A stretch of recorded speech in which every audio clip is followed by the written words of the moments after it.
Hi everyone, I'm Ilona Smiling and I'll be talking to you about enhancing museum culture in Belize, a curator's perspective.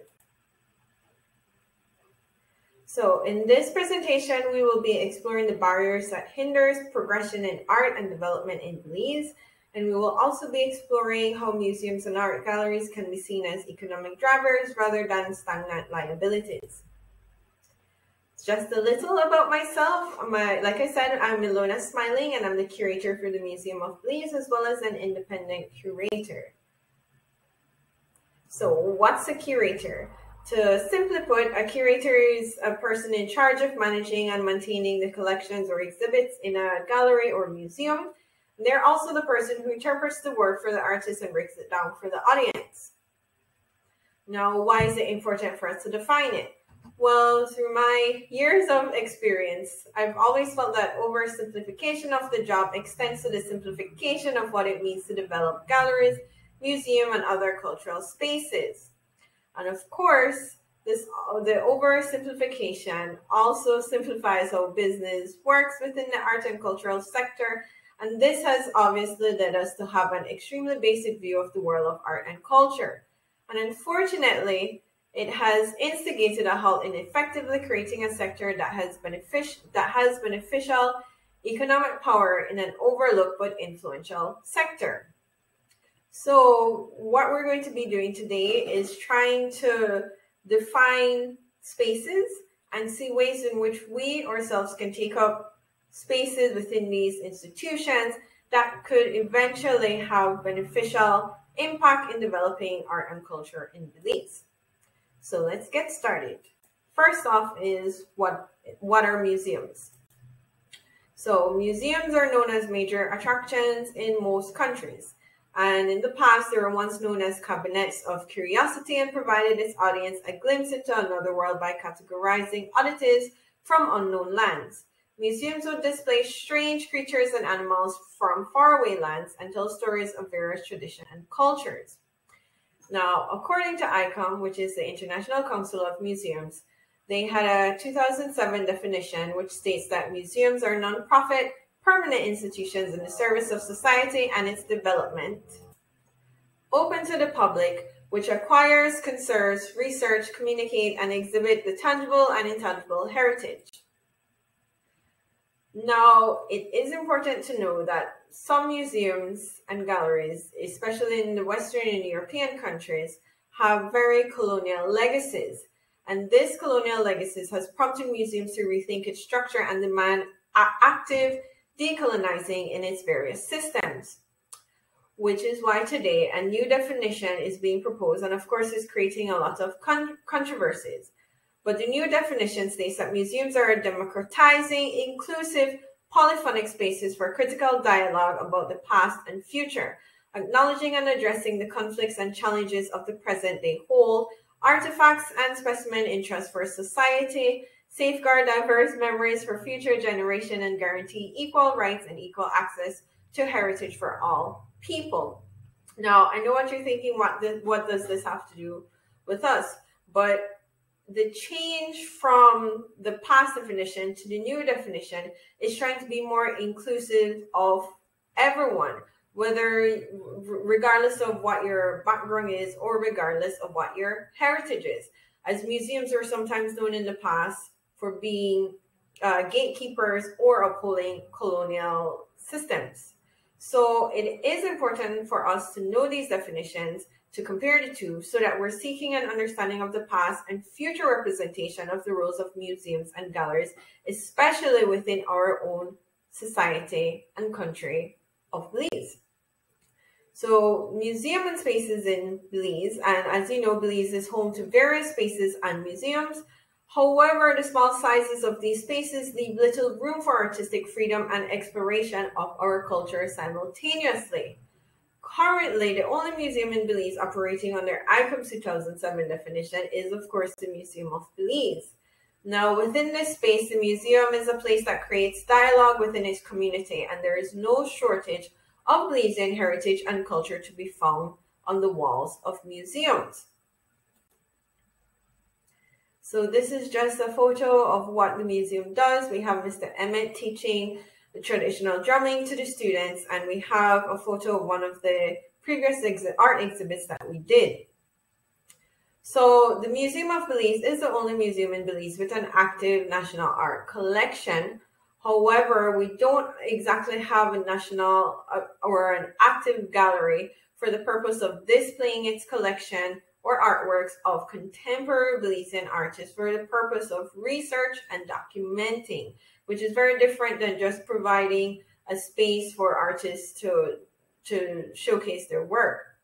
Now, because we don't have an active gallery that, is representative of contemporary artists, we do indeed fail to make an impact in the art world with our Belizean artists.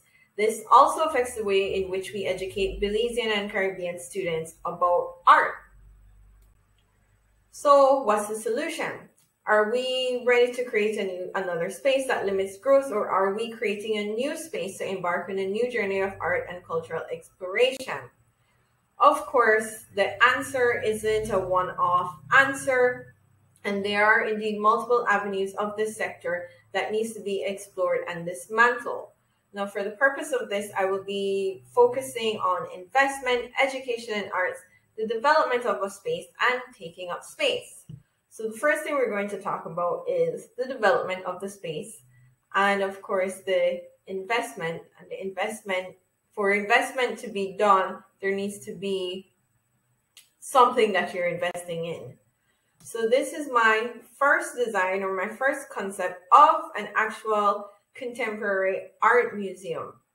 So it is not specifically just a gallery, but it is a contemporary art museum that should be focusing on art, tradition, and culture simultaneously. So with the help of a family architect, I was able to pinpoint a final design of how I would envision this. And we have 3 floors dedicated to 3 very specific things or subjects. So on the first floor, on the left over here, is where I propose that we produce a children's section. Of course, we have incorporated children's gallery within our spaces, but they've never really had a space for their own. So I am indeed proposing a gallery specifically for children, where they could come and view the works of their peers, family, friends, or the works that they themselves created.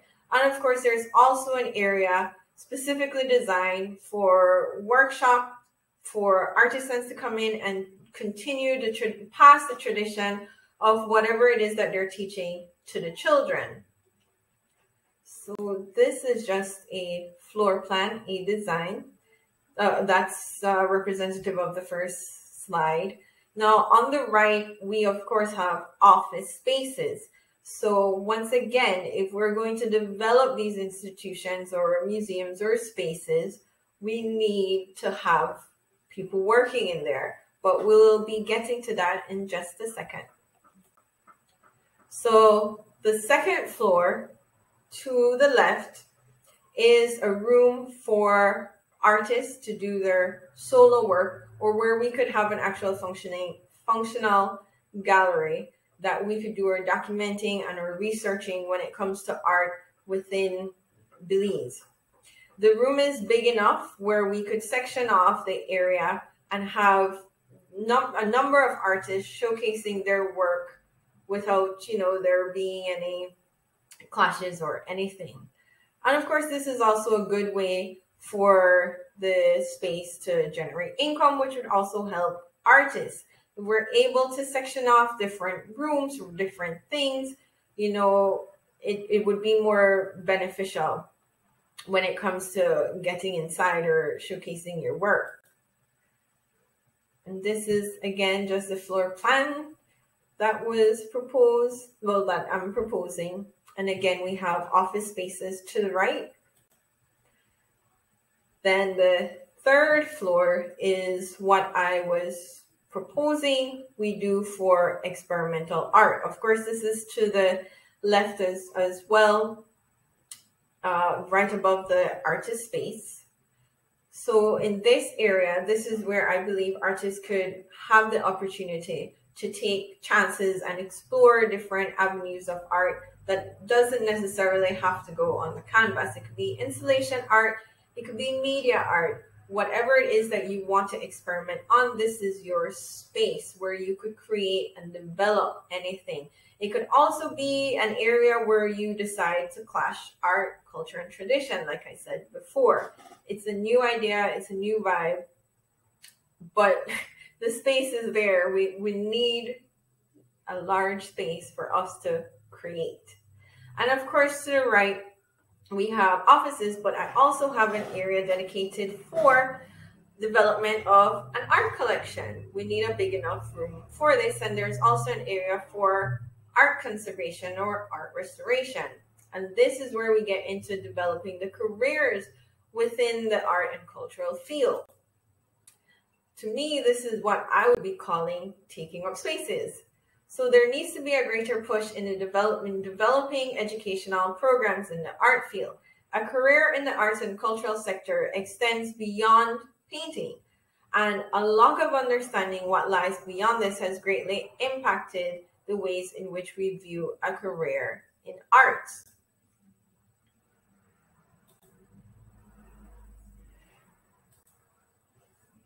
Oopsies. So, what roles can we take up? The development of this sector does indeed more inclusion of community input. There needs to be a need for the community to take up spaces in primary roles in these institutions or spaces. And it is often an area of the cultural industry sector that is overlooked.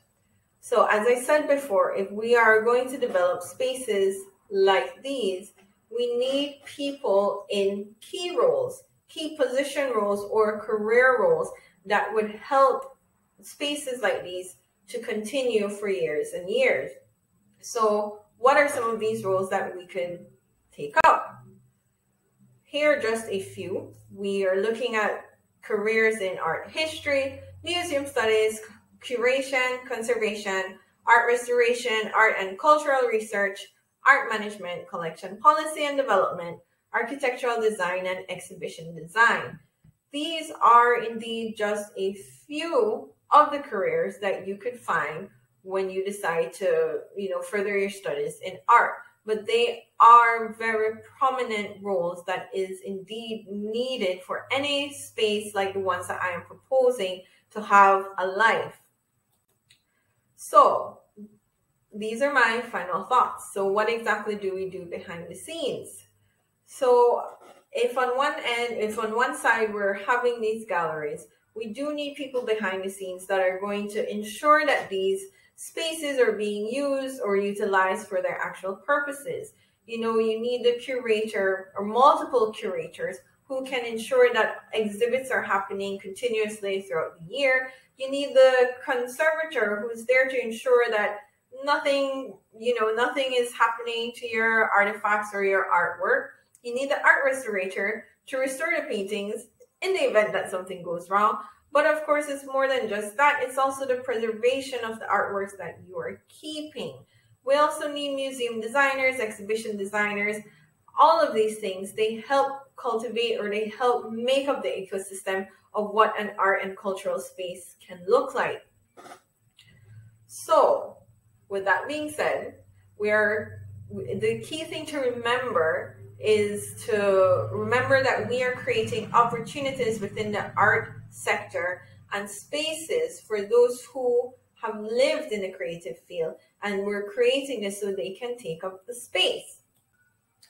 So those are my final thoughts. And remember, we're creating a new ecosystem for art, culture, and tradition to live simultaneously. And the only way we can do that is for us to take up spaces. I would also like to take this time to ask if there is any other architect out there that would like to partner with me on this, because I'm very interested in seeing this museum get off its feet. Or it doesn't even have to be a museum. It's just a new space that we are proposing, and I'm open to collaboration. So I'll be here at the end of this video willing to take your questions and let me know. Thank you.